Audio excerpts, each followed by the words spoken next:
Anyone would like to create a 7,000% return on your money? Right? Okay, let me walk you through how you do that. Here's a simple way that you can build up a really cool business. This podcast episode is brought to you by Land Caller.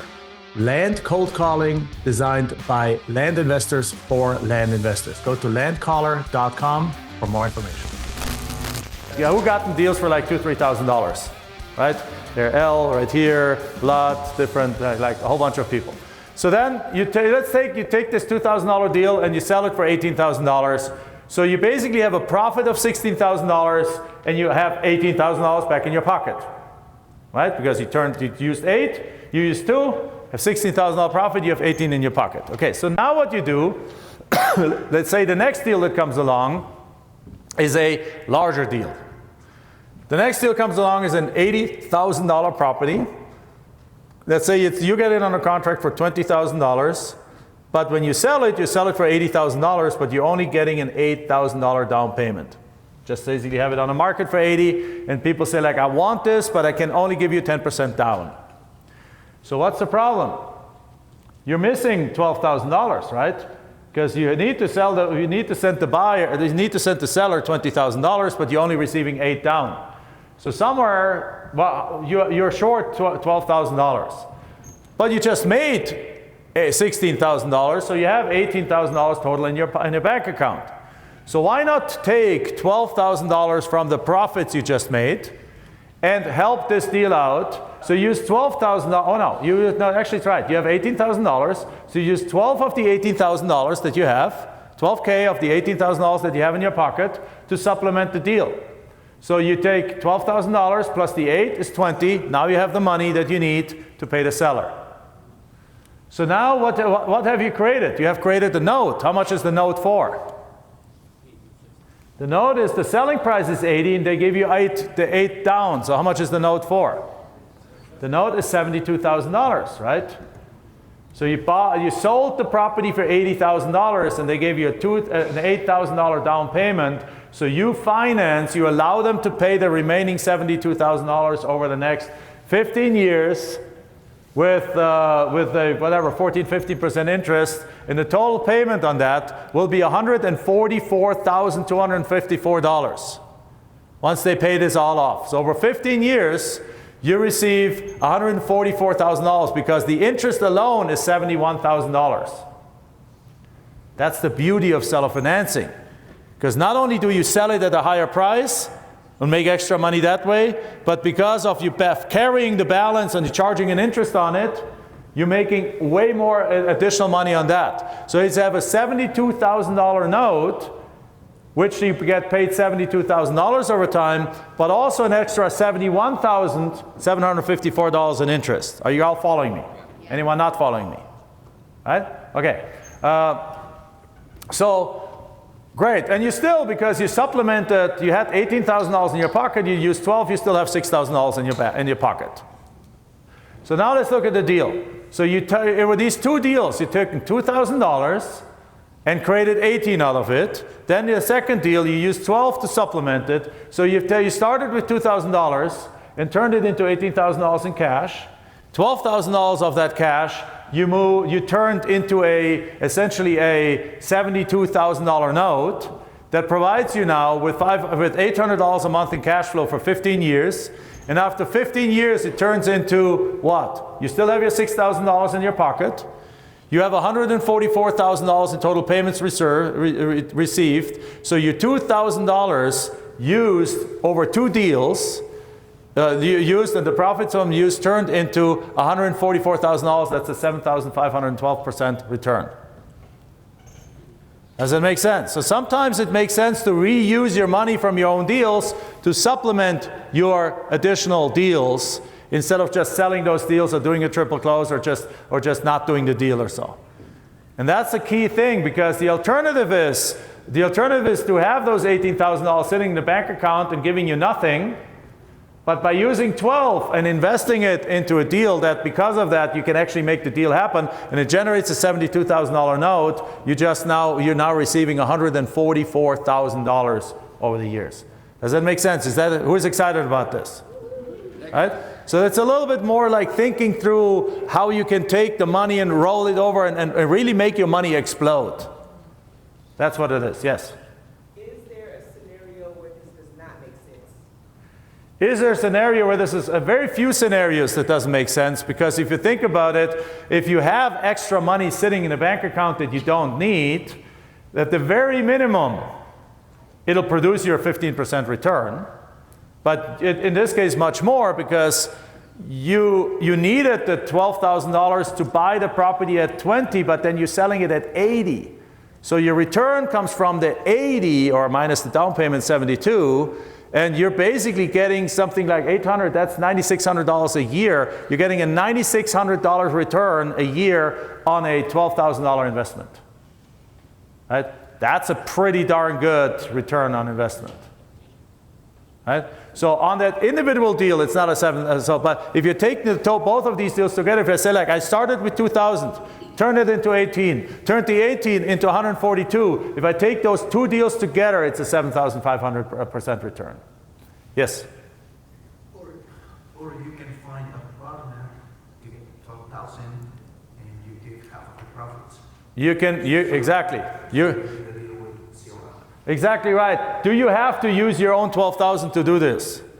No, you can use a money partner for that, and then just simply say, okay, I'll pay you either an interest rate or I'll split the deal with you in a certain way. Again, you are the business owner. You can decide that on there.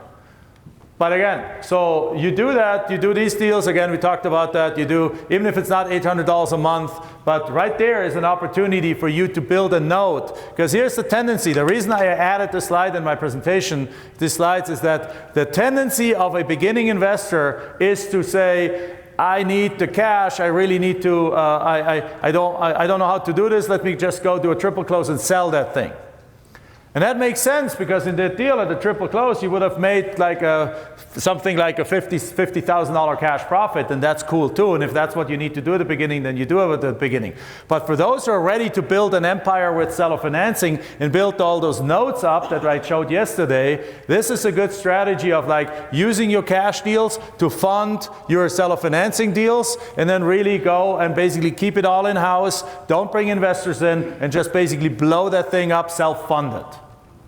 And that's the key here, because self-funded you can do as long as you do enough wholesale deals that when you have the cash to fund these other deals, you can blow that up and really become an independent empire that brings in tens of thousands of dollars a month in cash flow over time.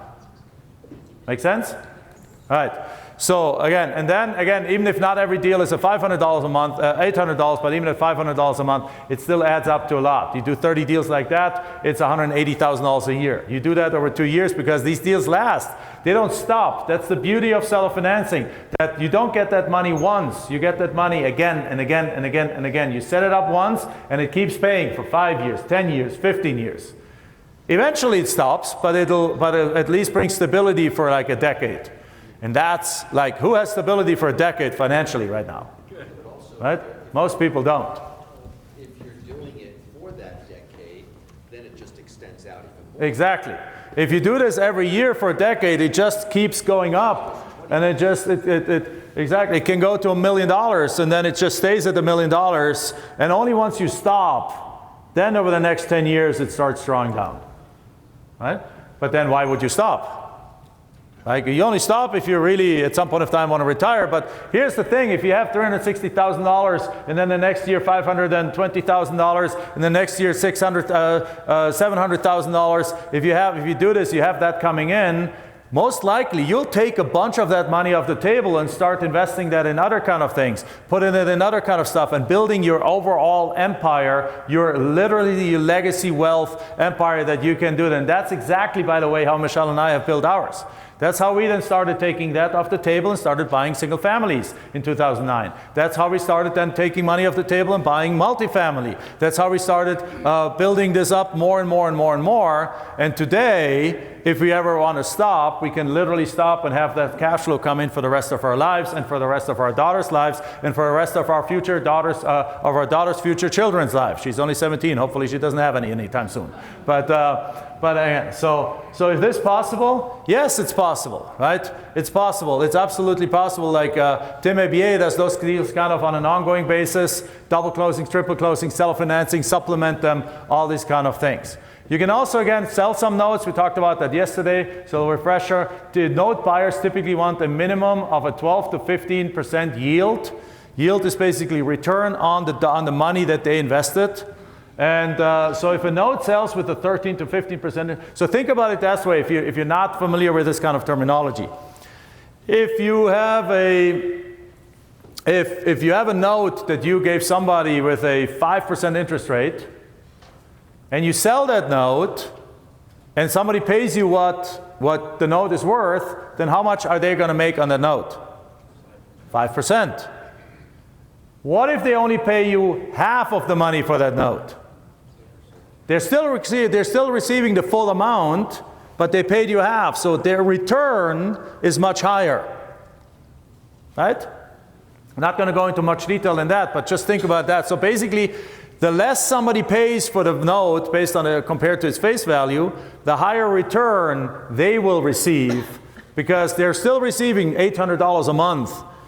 Now, is $800 a month a lot? Well, it depends. If I spend $80,000 on a note and I receive $800 a month, then I'm receiving a 12% return.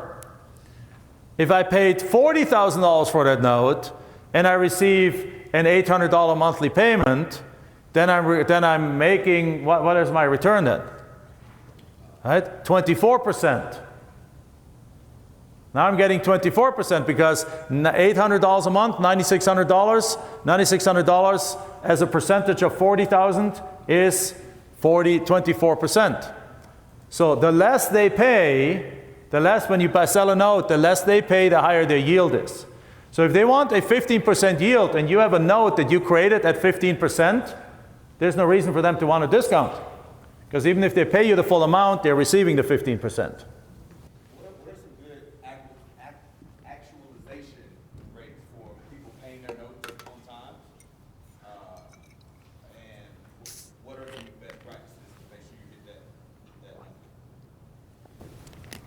So, best practices to get the top dollar for the note. Don't sell ideally sell the property for a little bit below market value, and ask for as big as possible of a down payment. So here's a way to not to do a note. $100,000 property, market value $100,000. Allow them to buy it at $5,000 down. Because now what's the loan to value is what? 95%, because the loan is $95,000 and the value of the property is $100,000. No note buyer in their right mind will buy that note at face value, because note buyers don't want to. Because if that person defaults, are they going to get $100,000 for that property? Perhaps yes, perhaps no. And the lender does not want to take any risks. Banks are not in the business of maximizing profits, they're in the business of minimizing risk. If they make 3% on each person, they make it all day long and they never lose, they make a ton of money. Right? Sorry, my PG is going out the window as I'm, go ahead, yes. But I'll keep answering your question in a second, yes. So the one thing that I don't understand about these notes is, you know how every month it changes between the interest and the principal? Yes. And that keeps going, that curve. Does the note servicing company make that happen for you? Yes. Okay. So, and actually, by the way, I looked up because I got another 3 emails in with people paying me last night with monthly payments. The note servicing company that we use is called noteservicingcenter.com, I think.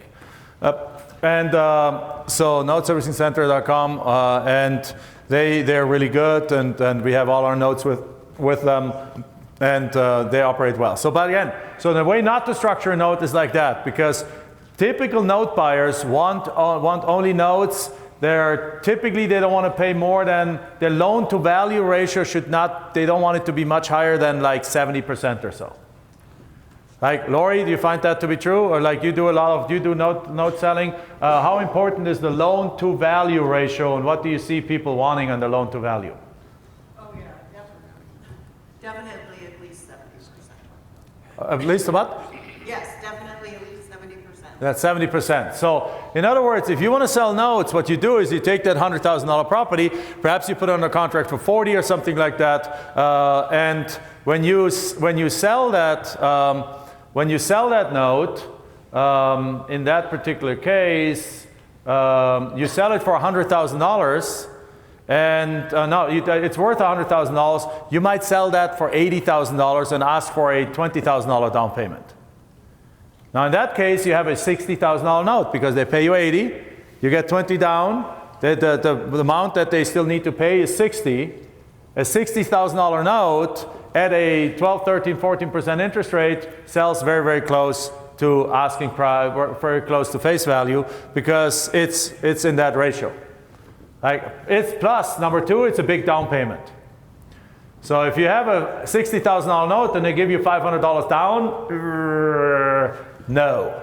The note buyers are not going to buy that, because the likelihood of that person just walking away because all they have on the line is a $500 is high. It's not super high, but it's too high for a note buyer to be comfortable with.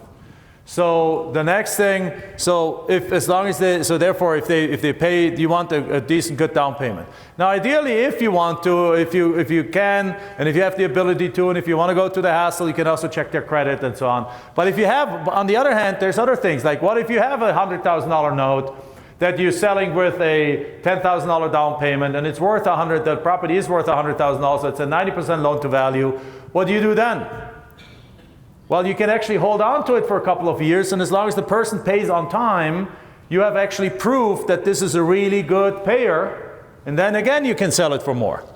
So all these things matter in the picture, and then people are going to be more comfortable buying that note. They might still want a little bit discount to be in their loan to value kind of ratio that they want to be, but they're still, because there's a nice history of payment, they will be more willing to pay more money for it. So it's all these, it's those factors. It's loan to value, it's interest rate, of course, also, it's down payment, and it's also payment history. Those are usually the most important factors in there. All right, question. Was it the question here? And you had a question too, right? Yeah. Let's go ahead. Yeah, so two quick questions. We don't really need to qualify the buyer per se, because what you say, and at the end of the day, if they don't pay with some legal costs and time, get the property back. That was the question. Yes. The other question, there's got to be a couple of legal fees or something to set up notes. Can you just quickly explain how much that costs, how it will take? When you foreclose, you mean? Oh, to set up a note. I assume there's got to be some notary or lawyer or registry. Are you asking when you create the note, or are you asking when you foreclose on it? To create a note in the first place. To create a note, there's really not much effort involved. What you do is, again, if you use, depending which document you want to use. So 10 years ago, I would stand up front here and say, do not use land contracts if you want to sell a note. Because the note buyers don't understand land contracts, they know what they are, they know they're not familiar with them, and so on. Today, I say, no, use land contracts, they're fine, the note buyers understand them. Because note buying has become more popular, land notes have become more popular, and note buyers are familiar with that document. So they will typically, the note buyer is either experienced in that, and they will give you some documents, or if you go to a platform like PaperStack on the selling side, they will actually help you keep everything organized, and they will provide you with some documentation. Or if not, you just connect with one of our coaches, and they will help you, walk you through.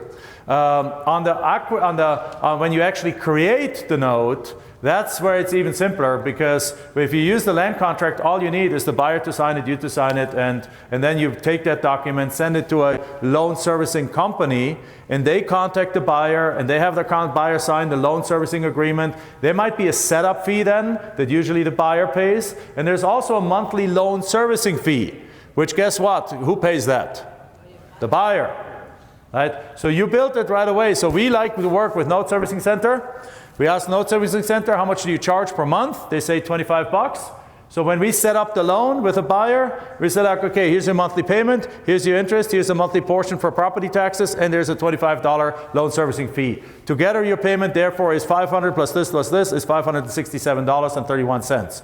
Great, they sign it, we send it to the loan servicing company, they collect $561, they put the stuff for property taxes into escrow, they pay property taxes once a year, they keep the $25 for themselves, so it's 100% cost neutral to you, you don't pay for it, and then once a month they send you the $500 that the monthly payment is, and they do an ACH direct deposit into your bank account. Beautiful, exactly. You do nothing, and if they're late, they send them a late notice. Like one of our payers was late, so I got a message last night that says like, we just sent them a late notice. They're like, okay, good to know. And then in my office, Sarah runs our real estate side of things, and Sarah is keeping track of who's paying, who's not paying, and just like gives me a monthly report. One time a month tells me like, these people are paying, these people are late, these people are super late, so we then know if there's anyone we need to foreclose on. Because the loan servicing company, I think in that case, they can help you with a foreclosure, but sometimes their fees are a little bit higher, so we choose to do our foreclosures ourselves. We just, when after they've done like 3 or 4 months, like late letters and stuff, we'll take it over and then we'll do it. But in that case, you can then just simply call an attorney or call, depending what state it is in again. Okay? All right. So is that good stuff? Great. All right. So this is just the beginning. There's, oh yeah, sorry. Yes, thank you. Profile of a buyer, you look for, because this is going to be a term that's going to last for years. So, next question. What kind of buyer do you look for? And then if that buyer sells it, what happens to that? Okay, so what I like, what kind of buyer are we looking for? One with money, haha. So, I mean, really it comes down to that. So, it's the buyers are all kinds of people. I mean, now we're talking like, who do you market to in the first place? So, if it's an infill lot, usually you don't do a seller financing deal because you sell it to somebody who has the cash and they just pay you off. If it's a path of growth lot, if it's a future retiree, I'm okay with them. If they're like in their 50s and they're like, I got 10 years to go and then I want to put something on there, I'm helping them fulfill their dream of being able to retire in dignity. And I don't check their credit. I don't check their pay stubs and things like that. If you want to do that, you can do that, then you would go to the mortgage originators kind of person and they check their credit and all stuff. Makes the notes more sellable if you do that, but also it's an extra piece and an extra cost and so on. So we just basically set our monthly down payment high enough that we have just found a correlation that if the down payment on, let's say, a $20,000 and below lot, if the down payment is at least $1,000 or more, they will not stop paying. On the $20,000 to $50,000, if they pay you a few $1,000s, they will continue to pay. Over $50,000 and so, if at least they pay like 10 grand down, they will continue paying. So it's really, now ask me how I know that. Because we did some promotions that I want to make sure you really understand, do not do them. Where we went on, we built a big buyers list. We'll talk about that tomorrow. We have a buyers list of something like 25,000 people. And so we send out an email saying like, it's Cinco de Mayo. Or something like, pesos for parcels. And we said like, give us $5 down, because Cinco, 5, right? Give us $5 down, $5 closing cost, $5 no monthly payments for I don't know, for 5 weeks or something like that. And we sold 40 properties in one day. Fantastic. 20 of them never made their first payment. Right? So learn from that not to do that ever again. One time I saw this Volkswagen television ad, and they had like 000 promotion, 0 down, 0 closing costs, 0 monthly payments for 3 months. We're like, great, let's do that. Let's send out some properties. Sold another 40, 25 never made their first payment. But they have signed the agreement. So now you have to foreclose on them to get them out, and it's a nightmare. So there we learned, don't do that.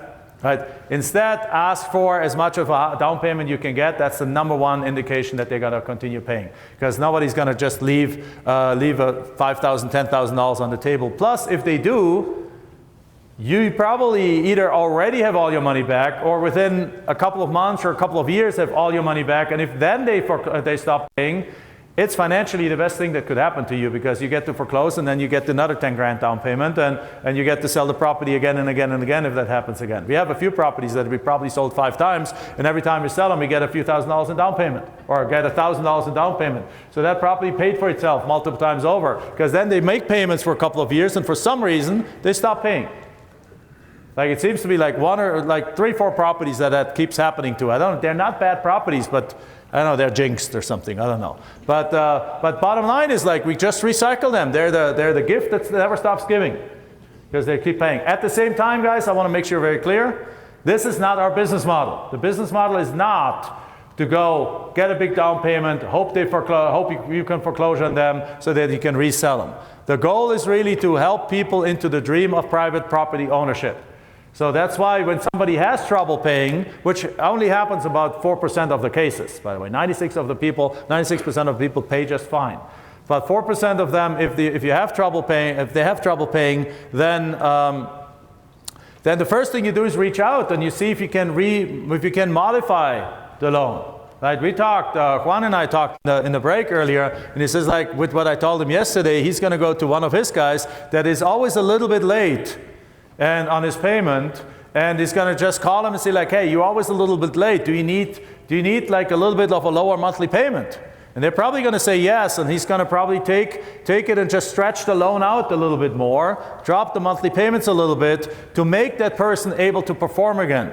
Because Juan doesn't want to take that property back. He doesn't want to resell that property. He wants that guy to be successful, but he doesn't also want to chase the payment every month. He just wants it to come in like clockwork, so a loan modification sounds like a perfect thing to do in order to make that deal perform again. So the goal is always to make sure that your buyer can all the way pay through so that you're happy, you create good karma in the world, you're happy, the seller's happy, already got their money, you're happy, you make profit, the buyer's happy, and that's what we want to accomplish here. We want to be a service to society. Yes? Where do you find no buyers? Where do we find no buyers? Paperstack.com, and stack with a C at the end. So paperstack.com is one of the premier platforms. You can also just go into our land profit community. There's students now that, like, this is the thing. Once you start doing deal after deal after deal after deal and you have money on the sideline, some of our students are like, I have money on the sideline. Let me buy other people's notes. So because you guys understand, like, just project yourself forward by a year.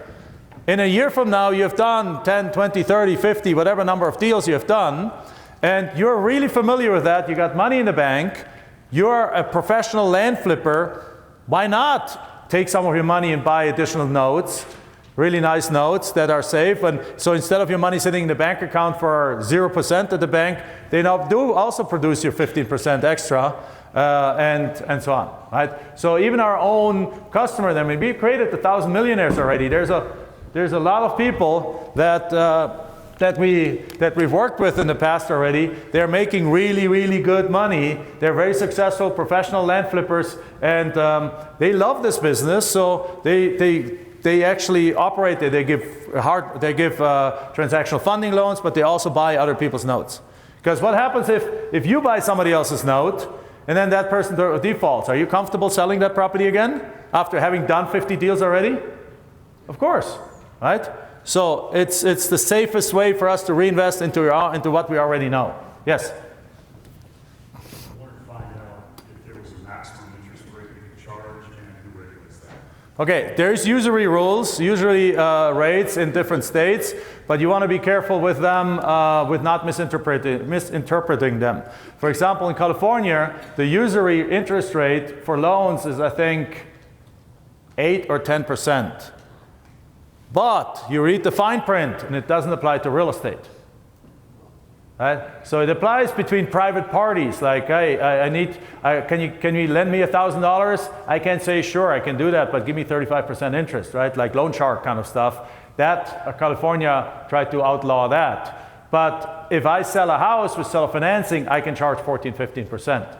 So there's usually no rules around that, but I don't think I've ever seen anyone charge more than 15%. But usually if you see the usury rules, you just simply go put the usually interest rate state where the property is located in. It's all driven by the state where the property is located in, but then read the fine print. Because the surface there might say 12%, might be 10%, and it's usually not designed for real estate. Because otherwise banks couldn't go and charge higher interest rates on certain kind of assets. All right, lots of questions here, but we do have to kind of move forward. But I think you have been patiently waiting for a while. Yes?